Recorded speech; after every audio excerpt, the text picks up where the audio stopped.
Saúl estaba en un punto muy difícil. Ya entendía que sus días estaban cerca.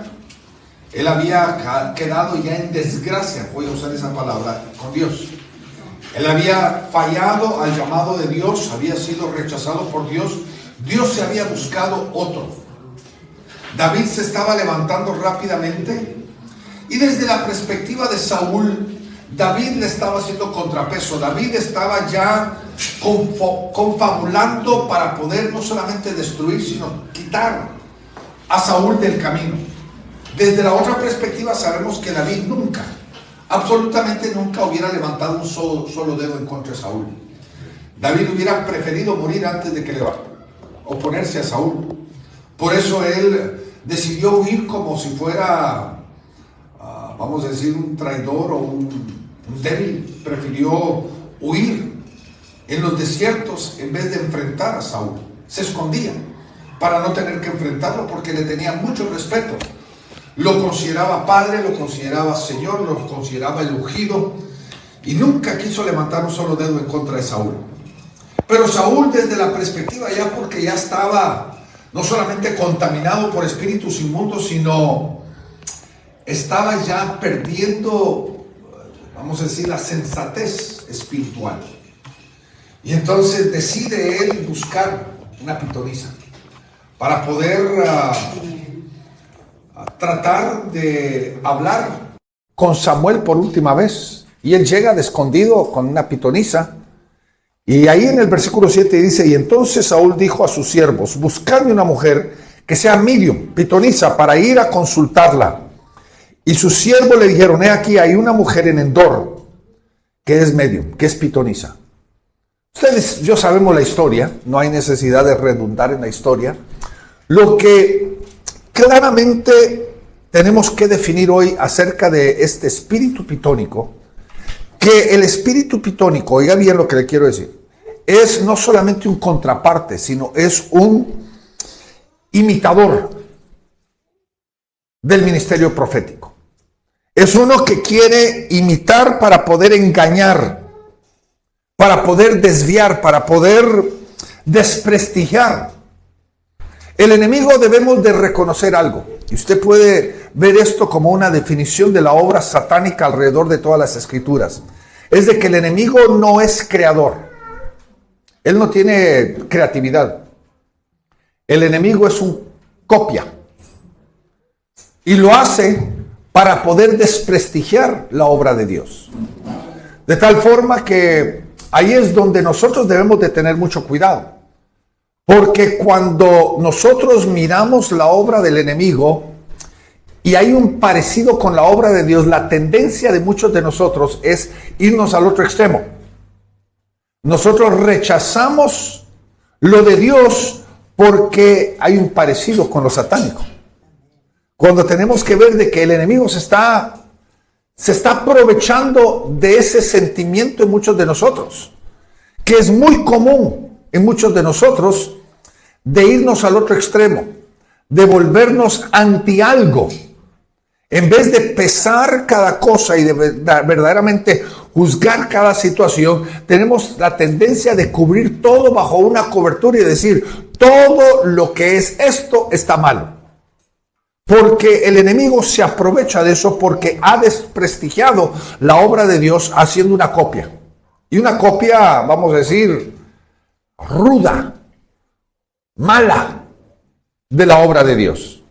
Y una y otra y otra y otra y otra vez nosotros podemos ver cómo el enemigo ha copiado lo de Dios para poder desprestigiar lo de Dios. Y el espíritu pitónico es uno de los ejemplos más clásicos de esta obra. Porque lo que el pitón o la pitonisa hace es en un paralelismo o una cosa contraria lo que es el profeta. Pero es una copia cruda, una copia rústica del ministerio profético. Y todo es no para poder ser eficaz, sino lo que está haciendo, lo está haciendo para que al fin y al cabo pueda desprestigiar la obra de Dios.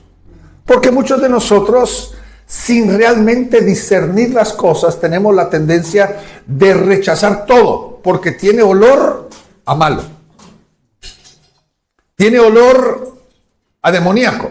Tiene olor a hechicería, y entonces lo rechazamos todo porque no entendemos de que el enemigo ya hizo una copia para poder desprestigiarlo de esa forma. La palabra pitón o la palabra pitonisa, realmente el original es la palabra preguntar o consultar. ¿No le parece a usted muy parecido al concepto profético? En el Antiguo Testamento, el rey, cuando se encontraba en una encrucijada, cuando se encontraba que tenía que tomar una decisión, especialmente en cuanto a la guerra, él llamaba al profeta. Y la Biblia dice claramente esta frase: preguntaba a Dios o consultaba a Dios por medio del profeta. ¿Qué es exactamente eso? El concepto pitónico. Es consultar. Pero en vez de consultar a Dios, estamos consultando a los demonios. Estamos inquiriendo, estamos preguntándole a Satanás y a su reino cuál es la respuesta. Y es un espíritu designado, como ya le dije, para crear contrapeso y para poder desvalorar la obra de Dios, específicamente el ministerio profético. Ahora, es importante tomar nota de que en el mundo espiritual la línea entre el bien y el mal es una línea sumamente delgadita. No lo vamos a negar. No es algo totalmente opuesto. Pero es algo que claramente tú y yo tenemos que aprender a discernir. Y el caminar en esta vida muchas veces requiere tener ese discernimiento. Es como, por ejemplo, lo voy a decir en una forma paralela, no quiero desviar la atención, sino solamente como un ejemplo paralelo. La diferencia entre el amor y el odio es una línea delgadita. ¿Cómo es que una parejita que estaban profundamente enamorados, de la noche a la mañana terminen odiándose? ¿Qué fue lo que pasó? Fue una línea delgadita. Porque muchos de nosotros no entendemos de que esas cosas, especialmente en el mundo espiritual, la diferencia entre el bien y el mal es una línea delgadita y muchas veces tiene que ver con el concepto obediencia.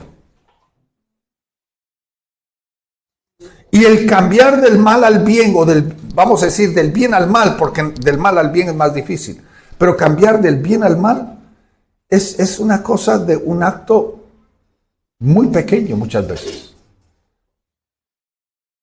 Y esto podemos ver como hombres buenos terminaron mal. Como hombres de bien y hombres llamados, ungidos por Dios, terminaron mal. Y muchas veces no fue algo gigantesco que hicieron, sino fue una leve desobediencia en su vida que los traspasó. Que los movió del bien al mal. Y eso es verdaderamente lo que es el espíritu pitónico. Si él te puede llevar a que tú dudes, o a que tú cuestiones, o a que tú desobedezcas, ya pudo traspasarte del bien al mal. Cruzarlo. Se vuelve literalmente, el espíritu pitónico se vuelve literalmente antiprofético. Mire lo que dice en Deuteronomio capítulo 18, versículo 11. Otra vez lo recalco, dice: ni fraguador de encantamientos, ni quien pregunte a Pitón, ni mágico, ni quien pregunte a los muertos. Otra vez recalca el concepto de ¿qué? De inquirir, de preguntar, de consultar. Y en los tiempos antiguos, cuando el Espíritu de Dios no estaba dentro de nosotros, ¿a quién recurría la gente? ¿A quién tenía que recurrir más a menudo? A los profetas. No estoy negando la necesidad, profunda necesidad de que hayan profetas entre nosotros, pero también tenemos nosotros el Espíritu Santo, quien la palabra de Dios nos dice que nos guía en toda verdad, que nos guía hacia la justicia. porque la Biblia claramente lo enseña. ¿Cuáles son las obras pitónicas si la queremos definir como una forma de introducción? La primera, el propósito de limitar y estancar. ¿Cómo nos hace? Literalmente en cosas tan sencillas como las que ya mencioné ahorita. Si el enemigo te puede llevar a ti a dudar y a cuestionar la obra de Dios, ya te limitó. Y esta es la forma más común de la obra pitónica dentro de la misma iglesia. Yo personalmente no le puedo decir si hay gente que está insertada, gente que está metida dentro de la iglesia que fue enviada por el enemigo. Yo no le puedo decir esas cosas con claridad. Yo diría de que cada caso tiene que ser estudiado. No podemos generalizarlo. Pero yo creo de que el enemigo usa gente que está dentro de la misma iglesia, que por algún momento, por algún sentimiento da lugar al enemigo. Le pregunto, nosotros conociendo al apóstol Pedro, un hombre con un llamado tremendo, un llamado increíble de Dios, ¿no se dejó él usar por Satanás para tratar de crear duda en el corazón de Jesús? Porque le estaba tratando de crear lástima. Y Jesucristo discernió la lástima que estaba queriendo crear el enemigo. ¿Y qué le dijo? Apártate de mí, Satanás.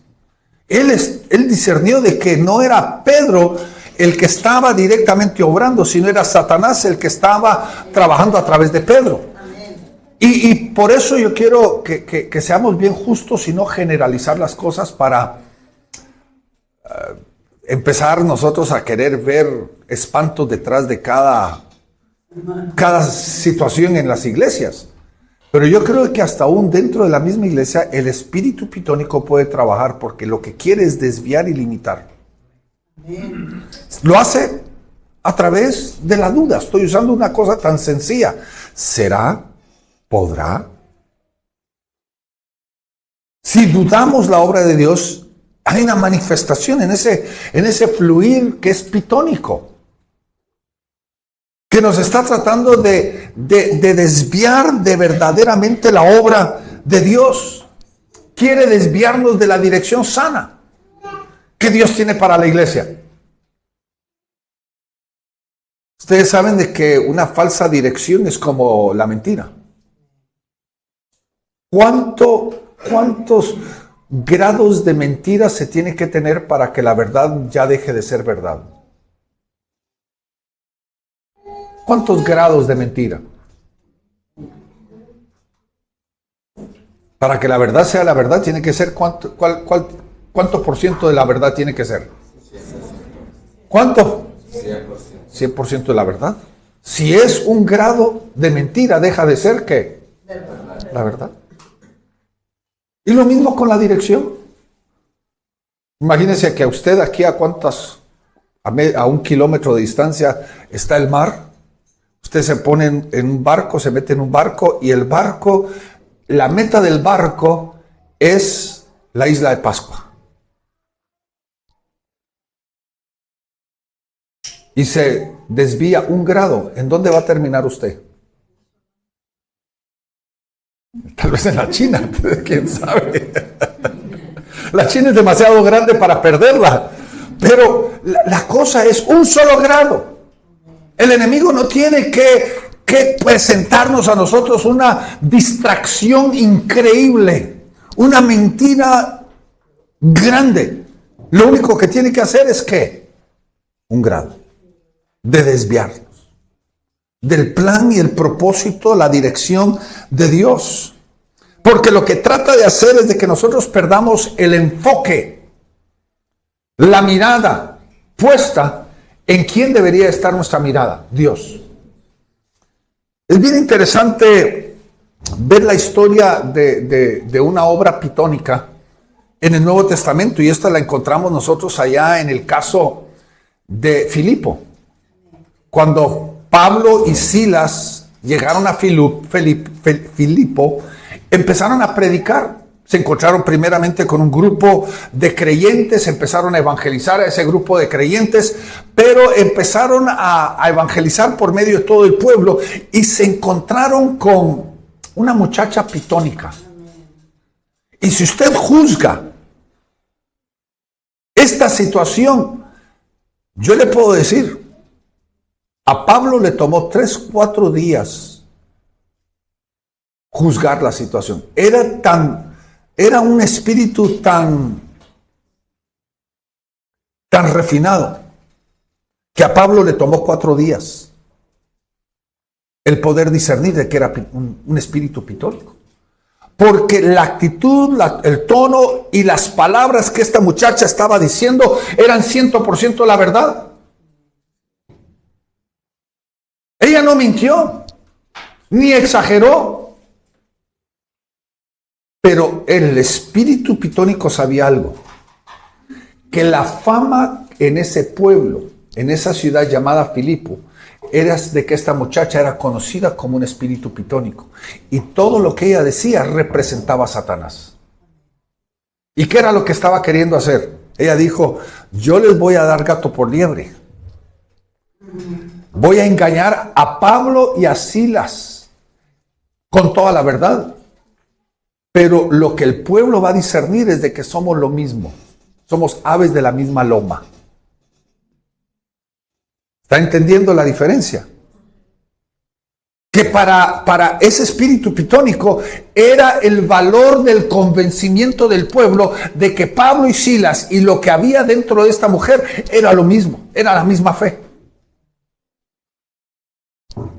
Hasta que a Pablo, después de 4 días, tuvo discernimiento. Y el discernimiento que tuvo, bien interesante.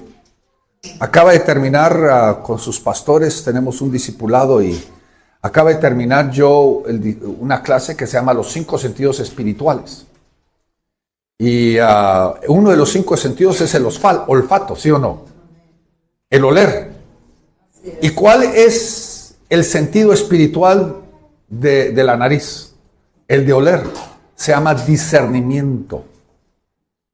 ¿Y cómo se discierne? Digamos, por ejemplo, ¿cómo discierne usted de que una carne ya está podrida? ¿Cómo lo hace? El olor. Ya el olor demuestra de que está malo. ¿Y qué fue lo que Pablo hizo? Ahí lo dice. Dice que él empezó a sentir. En mi tierra dice, me lo olía. Olía mal. Algo no sabía bien, algo no se entendía. Pablo le costaba realmente llegar al punto de decir, ¿qué es lo que está pasando aquí? Pero el sentido espiritual se despertó y él pudo venir en contra del espíritu pitónico y salvar el día. Porque imagínense lo que estaba pasando. El enemigo sabía de que sencillamente desprestigiar el ministerio de Pablo y Silas a través de decir la verdad no era una victoria. Porque lo que la muchacha estaba diciendo, hasta la tonalidad y todo parecía muy espiritual, las palabras perfectas, pero el problema era quién lo estaba diciendo. ¿Y qué estaba detrás de esa intención? Es exactamente lo que venimos hablando. Es delimitar, desprestigiar, descarrilar la obra que Dios estaba queriendo hacer dentro de un lugar llamado Filipo. Ahora sabemos lo que pasó. Ellos liberaron a la muchacha, fueron falsamente acusados, lanzados a la cárcel. Pero óigame, de eso tan tremendamente difícil, Dios levanta una de las iglesias más increíbles que existe en la historia bíblica. A mí me fascina el libro de Filipenses, porque es el único libro donde Pablo escribe a una iglesia y no tiene nada malo que hablar de la iglesia. En el 1 y 2 de Corintios, Pablo está escribiéndole a la iglesia de Corinto y tiene un listado de todo lo malo que tiene que arreglar. Por eso dice ahí, si usted lo lee en una frase, ahí dice, por estas razones escribo. Porque tiene un listado de un montón de cosas que tiene que corregir en la iglesia de Corinto. Pero en la iglesia de Filipo, Pablo solo tiene alabanza y gratitud. Se siente orgulloso como un padre apostólico de lo que es la iglesia. Pero recuerde, ¿qué dejó Pablo ahí en Filipo?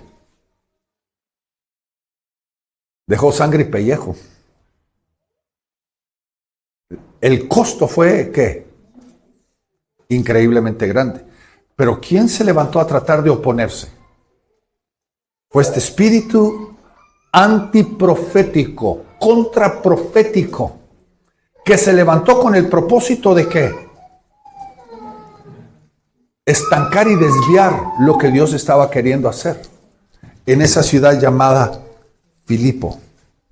Y esto es realmente lo que está pasando. El espíritu profético, perdóneme, pitónico también se manifiesta a través de otras áreas. Por ejemplo, en 2 de Pedro, capítulo 2, versículo 15. 2 de Pedro 2:15 dice esto: que han dejado el camino derecho y se han extraviado siguiendo el camino de Balaam, hijo de Beor, el cual amó el premio de la maldad. ¿Qué estaba pasando? Balaam, su problema, podríamos decir que son una multitud de problemas, que comienza con la codicia, el amor al dinero, el amor al honor, el amor a ser reconocido, que termina también en una testadurez. Pero ¿qué era el fundamento? El fundamento era el amor al dinero, que estuvo dispuesto a vender su don por dinero. Y ese es un espíritu pitónico, que yo le podría decir, está dentro de la iglesia en una forma activa. Todo lo que yo le estoy diciendo está funcionando ahorita en la iglesia, a veces solapadamente. Está queriendo desprestigiar la obra de Dios, está queriendo limitar a la gente, está queriendo darle a la gente duda. Todas son manipulaciones y manifestaciones del espíritu pitónico que está queriendo limitar el poder que Dios quiere hacer dentro de la misma iglesia. Que termina con el amor o vender su don por dinero. Ahora, recuerde, aquí es donde muchos entran en conflicto. Pablo defendió el hecho de que un ministro es digno de su salario. El que come en la viña tiene derecho de comer el que trabaja en la viña tiene derecho de comer de la viña. Pablo lo establece. No hay nada malo con eso. Pero hay una gran diferencia entre el derecho y la razón, la motivación. Si mi motivación es el dinero, tarde o que temprano, no soy nada mejor que un pitón. Aunque diga la verdad, aunque suene como profeta. ¿Me está comprendiendo? No hay diferencia. Y nosotros tenemos que tener mucho cuidado de la actitud y la intención. Porque he descubierto esto, mi querido hermano, y se lo digo desde la perspectiva ministerial. Dios es mi proveedor. Dios es el que me cuida. Yo no tengo que preocuparme acerca de las finanzas porque Dios se va a encargar de las finanzas. Yo le pregunto a ustedes que trabajan en alguna empresa, ¿usted tiene que jalarse el pelo y tronarse los dedos cuando llegue el fin del mes para saber si el jefe les va a pagar o no? ¿O ustedes descansan en el hecho de dicen, yo ya trabajé, es la obligación del jefe de pagarme? Si él no tiene, él tiene que hacerse para pagarme porque yo ya trabajé. Nosotros tenemos que entender, Dios es el proveedor. Pero si yo sirvo por dinero y no por servir a Dios, tarde o que temprano termino no siendo mejor que un pitón. Así es, Señor. Y lamentablemente se está manifestando dentro del cuerpo de Cristo y dentro de eso. Ahora, lo que me parece tan tremendo, que aunque en el Antiguo Testamento lo vemos en una forma palpable, nosotros tenemos que entender Dios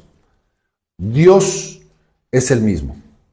Pero en el Antiguo Testamento Dios estableció de que a los pitones Dios los mandó a quitar de la tierra. Lo podemos ver en varios casos donde los mismos reyes mandaron a ejecutar a los diferentes pitones. Vemos cómo Josué, en el camino de la conquista de la tierra prometida, ordenó de que Balaam fuera ejecutado.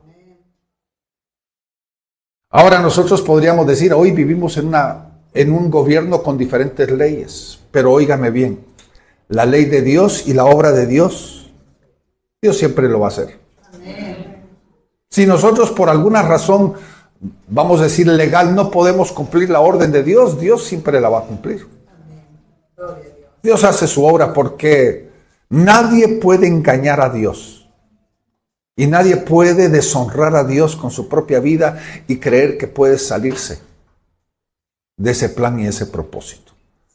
Y ese espíritu pitónico, tarde o que temprano, tiene que estar delante del rey y delante del juez. Y va a tener que dar cuenta de su vida. Y si resumimos lo que he dicho hasta este momento, lo que estoy tratando de que usted comprenda es de que no tiene que haber un centro de hechicería bajo el gobierno de un pitón.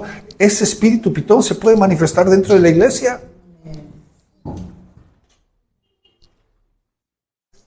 Pueden ser personas como Pedro que en un momento de debilidad ceden su vida a la obra de Satanás para tratar de desviar, porque el propósito del diablo a través de Pedro era desviar a Jesucristo de alcanzar su objetivo, que era la cruz, creando en él cierto nivel de lástima propia. Pobrecito, no deberías de permitir eso, deberías de pelear, lucha por tus derechos. ¿Qué le dijo Jesucristo? Apártate de mí. Porque era un plan y un propósito. Jesucristo tenía que llegar a la cruz perdiendo todos los derechos para poder redimirnos a nosotros de todas las cosas. Ahora regreso a la dirección de nuestro mensaje del día de hoy. ¿Qué es el propósito? ¿Cuál es la función? ¿Quién es verdaderamente un profeta entonces? Recuerde, si el profeta es el original y el pitón es la copia, la cruda, ¿verdad? La distorsionada. ¿Qué es entonces un verdadero profeta? Y sabemos de que el ministerio profético es altamente cuestionable, es altamente atacado. Muchos, con mucha razón, cierran su corazón al mover profético por el desorden que hay. Debemos de entender de que la obra de Dios es siempre en orden. Dios no es un Dios de desorden, es un Dios ¿de qué? De orden. Las cosas se tienen que hacer en orden. No podemos permitir el desorden. Hay una estructura, hay una autoridad, hay un gobierno, hay autoridad en la obra del Señor y nadie está arriba de la autoridad.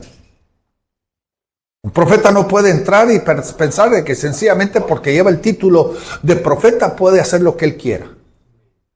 Hay un orden. Ahora, la palabra profeta es una palabra compuesta, bíblica y en el griego es una palabra compuesta de la palabra profeta, que significa portavoz de otro o el que habla las palabras de otro. Es como que yo le dijera a alguno de ustedes, por favor vaya a decirle a tal y tal persona algo. Si esa persona cambia, distorsiona, altera lo que yo le dije, es un falso profeta. Pero si es fiel, va a repetir exactamente las palabras que yo le dije que fuera a decirle a otra persona. Eso es lo que significa. Aunque hay algunas excepciones en el concepto donde Dios no necesariamente dijo X palabras, sino Él dejó las palabras al criterio del profeta, pero le dijo qué debería de hacer. Me imagino, por ejemplo, en el caso cuando Natán llega a confrontar a David a consecuencia del pecado de David. Recuerde, David el rey. Él simplemente con hacer un acto como esto podía mandar a matar al profeta. Y entonces cuando Dios le dice a Natán, ve y confronta a David porque David ha pecado. Y le dijo cuál era el pecado.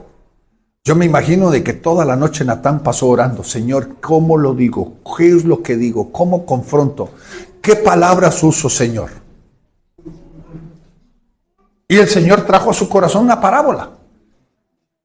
Y llega Natán y le dice, mi rey, y empieza a contarle la parábola. Y David en su posición de rey juzga y condena a tal persona. Y entonces, ¿qué hizo Natán? Mi rey, usted es esa persona. Pero Dios no le dijo qué palabras usar, ni le dio la idea de la parábola. Sino, ¿qué tuvo que hacer el profeta? Obedecer la orden de Dios de ir a confrontar a David, pero no puso esas palabras en su lengua ni en su boca. Hay esas dos formas. Hay momentos donde Dios habla literalmente, dile al pueblo esto, esto y esto. Y el profeta que no lo hace es un falso profeta. Pero hay momentos como lo que ya les mencioné, donde Dios simplemente le da una orden, ve y confronta a David, mi rey, y ahora el profeta tiene que decir, ahora qué palabras uso. ¿Cómo confronto eficazmente a mi rey? Y entonces vemos esas dos cosas, pero la palabra profeta es la palabra o la frase, el que habla las palabras de otro, o dice las palabras de otro. Lo podemos ver por la definición muy sencilla. ¿Se recuerdan ustedes la historia cuando Dios está llamando de nuevo a Moisés a través de la zarza ardiente? Y Moisés había pasado 40 años, imagínense ustedes. ¿Cuántos de ustedes tienen menos de 40 años aquí? Levanten la mano. Imagínese usted, Moisés pasa 40 años en el desierto sin hablar con un ser humano una conversación correcta. Porque ¿a quién le está hablando todo el día? A las ovejas, a las cabras. Él no ha tenido una conversación correcta con un ser humano. Y cuando Dios se le aparece en la zarza ardiente y le dice, quiero que vayas a liberar a mi pueblo y ve a darle al faraón un mensaje, deja ir a mi pueblo para que me sirva. Moisés dice, Señor, pero yo no soy tardo para el habla, yo no soy bueno para hablar. He vivido 40 años entre las cabras y ya se me olvidó el lenguaje egipcio. Yo soy muy malo para hablar, no soy elocuente, no soy correcto. ¿Y qué le dice Dios? Dios le dice, ¿no conozco yo a tu hermano Aarón que es elocuente con el habla? Vaya conmigo a este versículo, quiero que lo mire. Éxodo 4:16. Éxodo 4:16. Note lo que dice. Y además, Él hablará por ti al pueblo y Él te servirá como ¿qué? En otro pasaje dice, Él será tu profeta y tú serás para Él en lugar de ¿qué? De Dios. Y entonces, ¿qué le estaba diciendo a Dios a Moisés? Tú pondrás en su oído las palabras. Él las va a escuchar y él con elocuencia va a transmitir el mensaje al faraón. Porque imagínense, Moisés venía con Aarón y le decía, dile a Faraón que Dios nos mandó para que tú dejes a nuestro pueblo ir. ¿Y qué hace Aarón? Traduce eso con elocuencia, con un proceso correcto. Hasta el faraón se queda boquiabierto. ¡Qué hombre más tremendo! Trae su propio profeta, su propio portavoz, que no soy ni digno de que me hable a mí.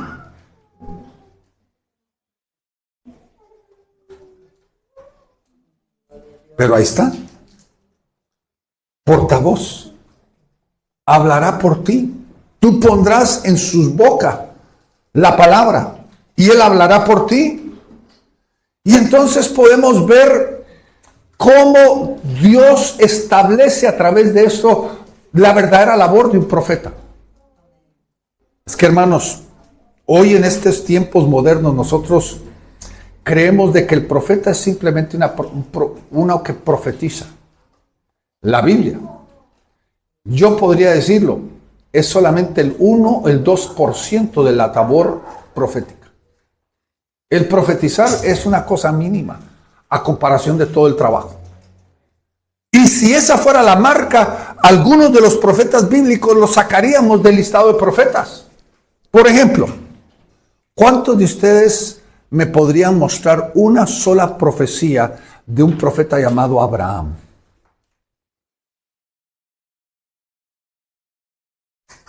En la Biblia no hay una sola profecía de Abraham. No existe. Abraham tuvo otras cualidades proféticas, pero Abraham no hay el récord de una sola profecía de Abraham. Si ese es la marca de un profeta, Abraham no sería profeta. Nosotros tenemos que entender de que un profeta no necesariamente profetiza todo el tiempo, sino hay otras obras que hace un profeta en medio del pueblo.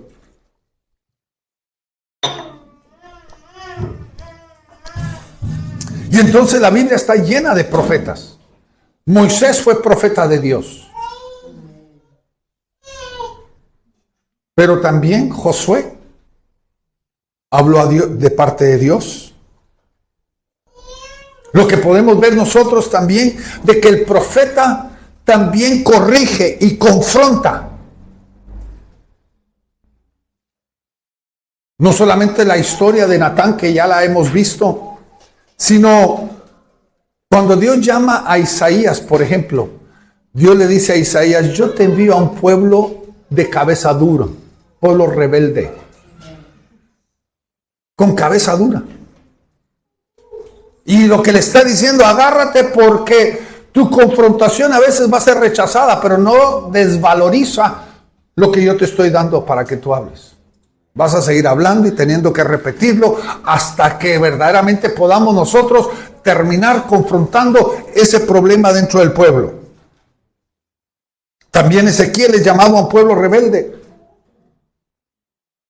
Podemos ver también en una forma, si lo está poniendo en número, el punto número 3 es de que Dios usa al pueblo, al profeta, para poder poner a prueba al pueblo. Dios prueba al pueblo a través del profeta. Y aquí es donde entra un nivel de ciertas cosas que nosotros podríamos llamar hasta contradictorias. Porque hay cosas que Dios manda al profeta hacer para poner a prueba al pueblo. Palabras. A veces hay palabra dura para confrontar si el pueblo, su corazón es tierno para Dios, o una palabra, o le pide al pueblo hacer algo que parece extraño. Le pregunto, ¿no le parecería a usted extraño de que Dios le pidiera al pueblo de que le diera vuelta a Jericó una vez al día por 6 días y 7 veces en el 7º día? ¿Por qué? ¿Por qué hizo Dios eso? No era para probar a los de Jericó, ni para hacerlos volver al arrepentimiento. ¿Cuál fue el propósito de una orden tan extraña? Era para probar el corazón del pueblo. Una orden extraña, pero fue para probar al pueblo. Y en medio de eso tenemos que entender, y aquí es donde viene la contradicción, que Dios aún puede usar situaciones que van en contra de aún el pensamiento que nosotros tenemos de Dios. Por ejemplo, le voy a dar un caso específico. Por ejemplo, aquí vemos nosotros en el 1 de Reyes, capítulo 22, versículo 22. ¿Qué dice aquí? Y el Señor le preguntó, ¿cómo? Y él respondió, saldré y seré espíritu de mentira en boca de todos sus profetas.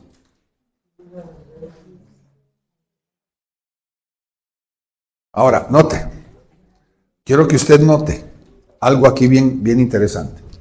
Note. ¿Me lo vas a poner? Mire, note aquí. Aquí la clave de entender este versículo es esta palabra aquí, miren. ¿Qué significa eso? Que Dios puso mentira en el corazón ¿de quién? De los profetas que estaban aconsejando a Acab. A los profetas de Acab, no está hablando de sus propios profetas. Sino puso mentira en la mente y el corazón de los profetas de Acab, que lo estaban ya induciendo a desviarse. Lo único que Dios tenía que hacer era terminar la obra. ¿Podría Dios poner, vamos a decir, la falta de verdad en la boca de un falso profeta? Yo creo que sí. Porque es para probar al pueblo. Es para poder confrontar al pueblo y hasta aún llevar a esta persona que está caminando mal al destino equivocado. Porque recuerde, un hombre como Acab, como nosotros también, podríamos perder la sensibilidad donde ya no discernimos la mentira de la verdad. Entonces todo lo que tiene que hacer el enemigo o Dios es darnos un empujoncito para que nosotros nos salgamos. Lo mismo pudo haber acontecido ahí en 1 Reyes 13:8 al 22, cuando hubo un profeta joven y un profeta anciano, donde hubo un proceso de mentira.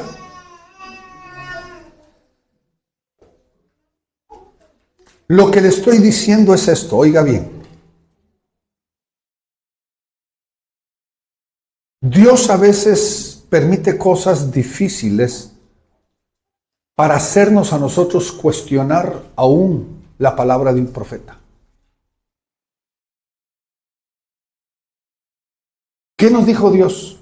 Probad todos los espíritus.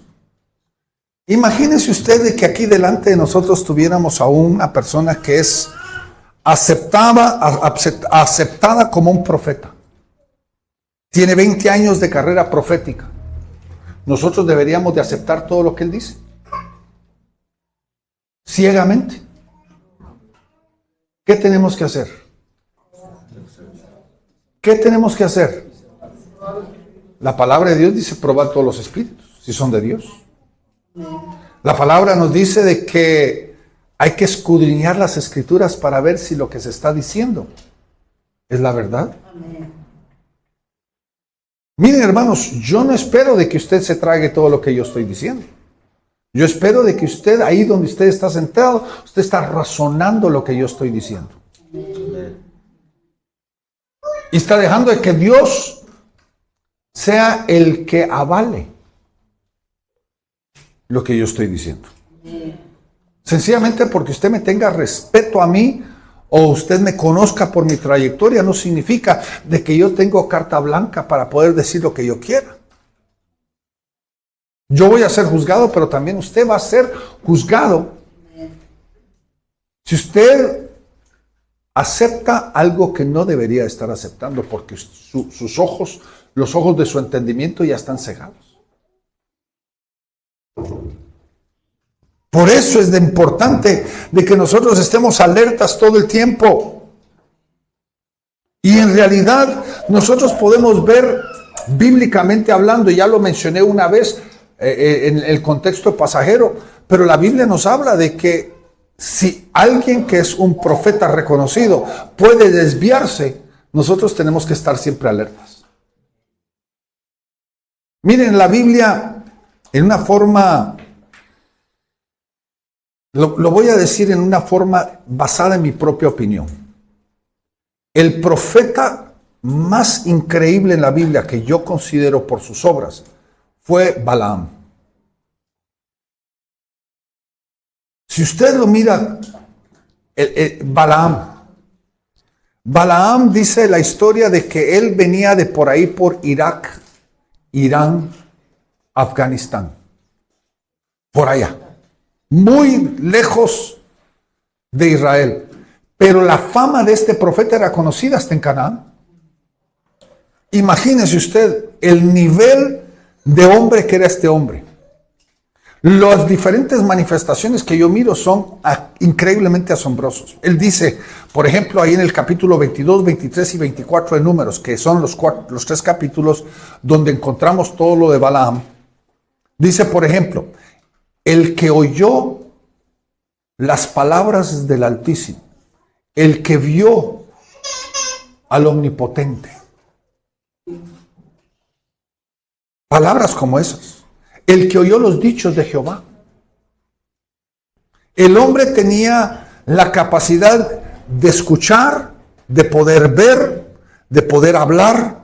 En él había increíble profundidad como profeta. Aún, óigame bien para que usted entienda, Balaam aún es considerado dentro de la Biblia, a pesar de cómo terminó, Balaam es uno de los profetas mesiánicos. ¿Qué significa eso? Que profetizó acerca de la venida de Jesús. Imagínense que aún es considerado un profeta mesiánico entre los muy pocos de la Biblia que profetizaron la venida de Jesús. Un profeta increíble que podemos nosotros preguntarnos y hasta podemos nosotros realmente alarmarnos. ¿Cómo pudo un hombre que tenía dones tan tremendos terminar tan mal? El problema es de que si nosotros no cuidamos nuestra carne, la carne nos puede destruir. Y ya lo mencioné, ¿verdad? ¿Cuáles fueron los 4 problemas de Balaam? El amor al dinero, la codicia, el amor a la honra, el amor a la gloria. Porque cuando él rechazó al primer grupo, regresaron con el rey, le dijeron al rey, lo único que necesita este hombre es un poquito más de honor, un poquito más de gloria y lo vamos a convencer. ¿Y cuál fue su 4 problema? Testadurez. Es que hermanos, miren, qué irónico es. Un hombre que tuvo una revelación tremenda de Dios. ¿Cuál fue la revelación de Dios de Balaam? ¿Cuántos de ustedes lo han visto? Cuando Balaam dice, Dios no es hombre, ni hijo de hombre. ¿Lo han oído? Para que él se arrepienta. Lo que Dios ha dicho, él lo cumplirá. Ahora, en el tiempo de Balaam no había Biblia. ¿Cómo entendió esta revelación Balaam? Porque para ti, para mí, esta revelación es una cosa sencilla. Es una cosa tan pasajera. Si yo le vengo y le pregunto a usted, ¿es Dios hombre? ¿Qué me dirían? Dios no es hombre, ni tampoco hijo de hombre. Aunque hay religiones que sí lo dicen. Por ejemplo, la iglesia mormona. Lo digo con todo el respeto, ¿verdad? Porque no me gusta hablar de las religiones. Pero la iglesia mormona, su declaración es, como Dios era, yo soy. Y como Dios es, yo seré. Lo que significa que para ellos Dios comenzó como hombre y se convirtió en Dios. Yo comienzo como hombre y me puedo convertir en Dios. Ese es vamos a decir, el dogma mormónico. Por eso es falso. Pero ¿qué dice Balaam? Dios no es ¿qué? Hombre. ¿Ni hijo de qué? De hombre. Imagínense la revelación. ¿Quién se lo dijo? ¿Quién le dijo que Dios ha dicho? Dios ha prometido y Él lo hará. ¿Quién le dijo de que Dios no se arrepiente? Cuando Él promete algo, algo sale de su boca, Él lo cumple. ¿Quién se lo dijo? Él no tuvo, vamos a decir, maestros espirituales. ¿En dónde aprendió estos principios? Fue una revelación de Dios. De las revelaciones bíblicas, esta es una de las más grandes en toda la Biblia.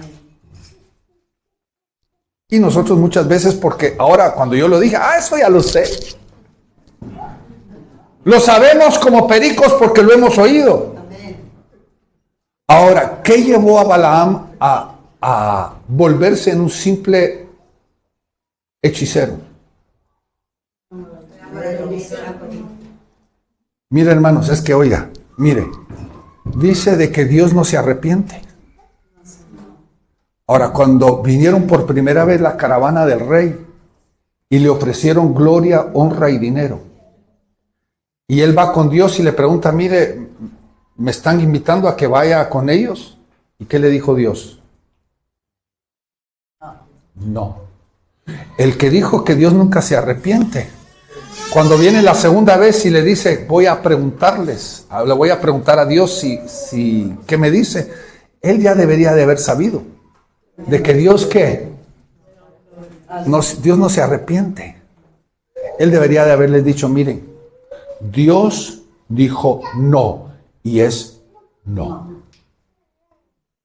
El hecho que Dios le dijo, ve con ellos, entonces debería de haberlo puesto en alarma, porque él dijo, algo malo está aquí, porque Dios no se arrepiente. ¿Está comprendiendo lo que le digo?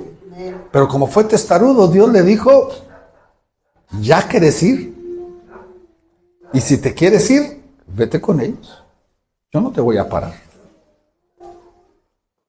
Pero inmediatamente que salió de su casa, ¿qué fue lo que perdió? Perdió la sensibilidad profética. De la vista, el oído. El burro, el asno, tenía más vista espiritual que el profeta. ¿No le debería de haber alarmado eso al profeta?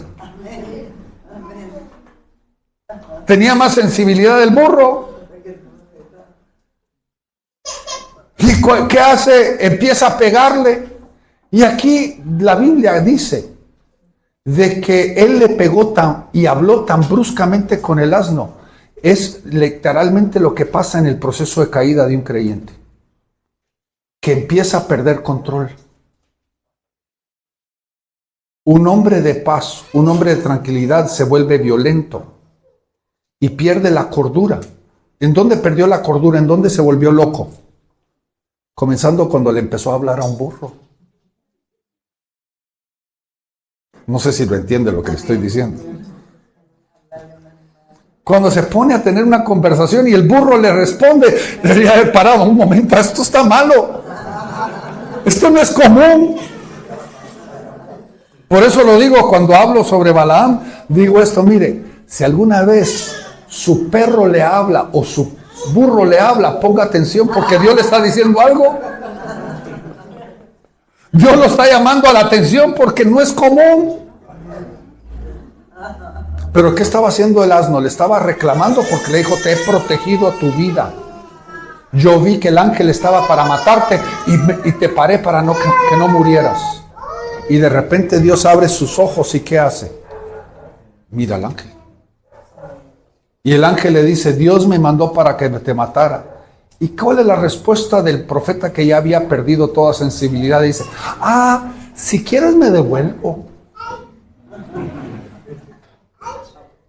Hermano, si un asno le habla y un ángel se le aparece con una espada de fuego, salga corriendo, regrese de donde salió.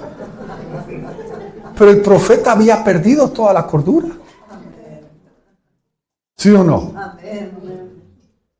Lo único que le quedaba al ángel es dejarlo pasar y que se fuera en su camino, porque ya era caso perdido.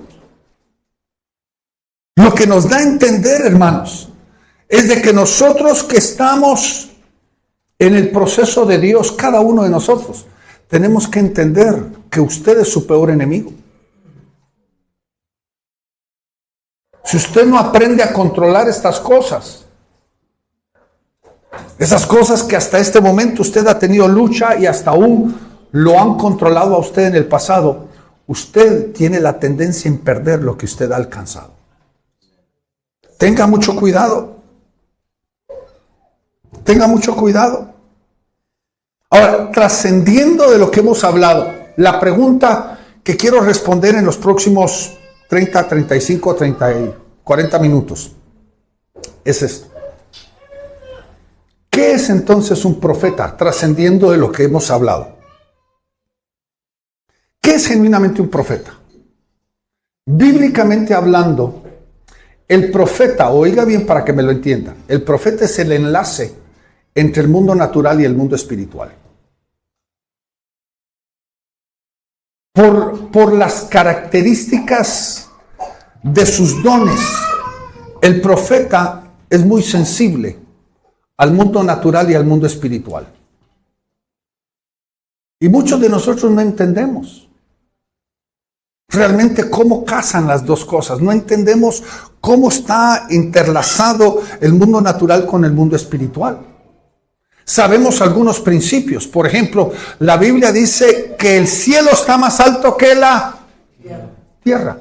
Ahora le pregunto, ¿está hablando en el sentido del GPS global? ¿Está más alto que la tierra? ¿En un sentido global? No. Ese más alto significa varias cosas. Que lo espiritual es superior a lo natural. Y por eso cuando usted mira, por ejemplo, actos proféticos, como en el caso de Apocalipsis 4:1, donde el ángel le dice a Juan el amado, le dice, sube acá y te mostraré. Sube acá. Le está diciendo porque aquí está la tierra y el cielo está por allá, bien arriba. O le está diciendo de que está subiendo del nivel natural que es inferior al nivel espiritual que es superior. ¿Qué piensa usted? Está hablando del GPS, porque si ese fuera el caso, los que están al norte sería el cielo y los que están al sur sería la tierra, porque ese sería el GPS. No. Está hablando de algo muy diferente, porque quiero que entienda. Mire, nosotros no podemos mirar lo espiritual de lo natural en el contexto de dos cosas totalmente diferentes. Para mí, ambos están en el mismo lugar. Yo le hiciera la pregunta tan obvia. ¿Hay ángeles en este lugar? ¿Cuántos de ustedes los han visto? ¿Hay demonios en este lugar? ¿Cuántos son demonios aquí? La pregunta.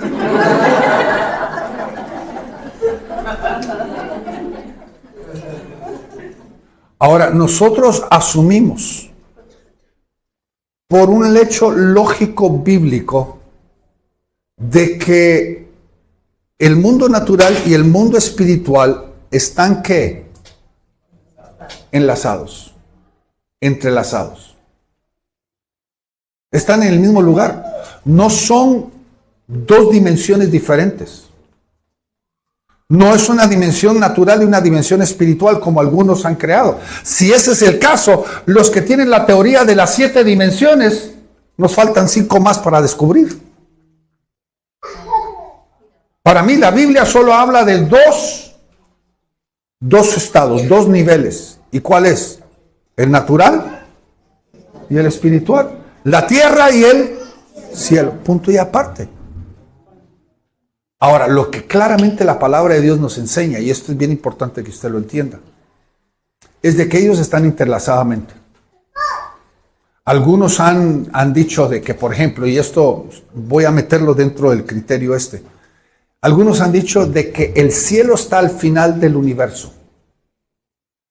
Que allá, que los telescopios más nuevos han podido ver el final del universo y allá al final hay algo que no se puede ver, que es el cielo. Si ese es el caso,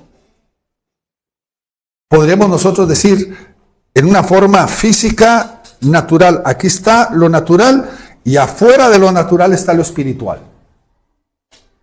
Si ese es el caso, ¿por qué cantamos de que el Señor está tan cerca como el aire que respiro?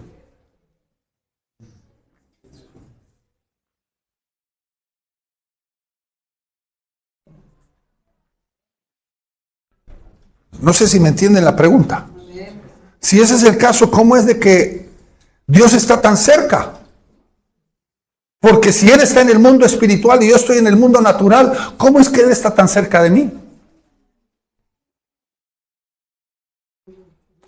Es que usted me puede decir por Biblia, ¿verdad? Es que Dios está donde Dios se manifiesta donde 2 o 3 están congregados. Sí. Lo que pasa es que Dios está en todo lugar, ¿sí o no?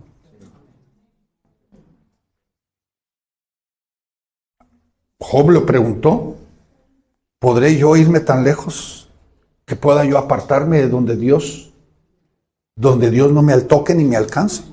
¿Habrá algún punto donde yo me pueda apartar de Dios? No. Ahora, regreso a esto. No son 2 dimensiones, sino en realidad cuando Dios creó, tal vez la forma más natural de expresarlo es como si pudiéramos decir, lo espiritual es FM y lo natural es AM. Tal vez es la forma tal vez más fácil de expresar. Son ondas que, pero para que yo pueda entablarme con el mundo natural tengo que entonizarme al qué, al AM.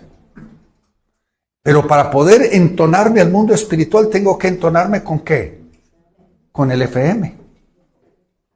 Ahora, muchos de nosotros, la gran mayoría de nosotros solo somos AM, porque no hemos dejado que Dios abra nuestros sentidos espirituales para poder escuchar, ver el FM. ¿Estamos entendiendo? Esa es la realidad. Pero el profeta, ya en su, vamos a decir, en su don natural, trae consigo ya una sensibilidad que se manifiesta a veces de niños. Los niños manifiestan esa sensibilidad aún desde más pequeños. Yo tuve el ejemplo de mi hijo varón, el único que tengo. Él siempre ha sido un muchacho muy, muy sensible. Y en plática y plática él nos decía de que tenía los ojos abiertos. Me recuerdo que teníamos en Cristocentro de Guatemala un servicio de liberación los miércoles. Y él me decía, papi, subí al servicio y te vi orando por un endemoniado, me dice, y yo vi cómo el demonio salió de él, me hizo una cara bien fea y se fue corriendo. Así, hasta metió la descripción, me hizo una cara bien fea. Y se fue corriendo. Cuando él estaba en primer grado primaria, la maestra le estaba preguntando a todos sus alumnos cuáles eran sus dones. Y no me recuerdo, solo estoy usando un ejemplo, ¿verdad? Uno decía, yo voy a hacer, a mí me gusta el fútbol, o a mí me gusta cantar, o a mí me gusta tocar, o a mí me gusta pintar. Y cuando llega con mi hijo y le dice, ¿y cuál es tu don? Yo veo ángeles, dice.